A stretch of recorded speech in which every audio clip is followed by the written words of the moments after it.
Thanks, Tiffany. All of the scenarios seem to agree on one thing. North Carolina and the South Side should pick up the most snow this go-round. Our team coverage picks up live now in Elizabeth City with 10 on your sides and McNamara. And Ann, you checked out on the Outer Banks, and it looks like everyone is preparing. Yeah, we're taking a whole tour of northeastern North Carolina today, and if you drove through that area, you might have noticed those thin white lines on the roadways. That means it's been treated with the brine, and that is some good news. North Carolina Department of Transportation out ahead of this storm because, as they know very well, some of these areas, specifically the Outer Banks, are just not naturally equipped to deal with heavy snow. Here in the Outer Banks, hurricanes don't scare the locals, but snow, now that's a different story. I don't think I've ever been to the storm down here other than the coastal storms or the nor'easters. You know, those are totally different than 10 inches, 12 inches of snow. We don't usually get snow of that nature at the beach, just a few times in a lifetime.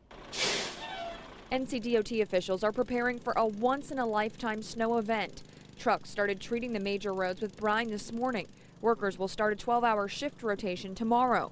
And arrangements are being made to move manpower, trucks, and salt to the coast. We have made arrangements with a western division over in Halifax County to pick up and move some salt to our Windsor maintenance yard and our Williamston maintenance yards until we can get supplies delivered. Eastern and western counties often work together during hurricanes, the type of storms locals here know how to prepare for. We always board up and go home, but all the locals stay here and rough it out and have hurricane parties, so.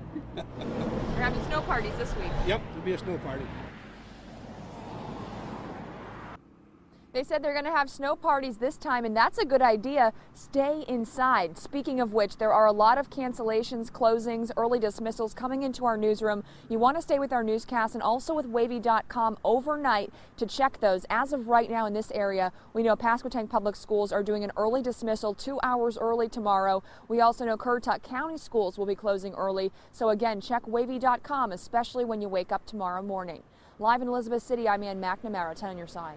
That's right. We will keep you updated on those school closings. Many schools are looking at the possibility of closing again. What does that mean for your children? We did some checking. Virginia Beach says it didn't have any snow days built into the year, and that means students will have to make up any missed time, most likely staff work days. Norfolk had 2 days set aside for winter weather and used both of them last week. Isle of Wight had 2 full days built in. Students have already missed 3 for snow, and Hampton planned on 3 for this year. Newport News, just 1, but students are actually ahead with required hours. Currituck County, it will use February 24th as a makeup, and Dare County students will add at least 2 days to the end of the school year, June 11th and 12th.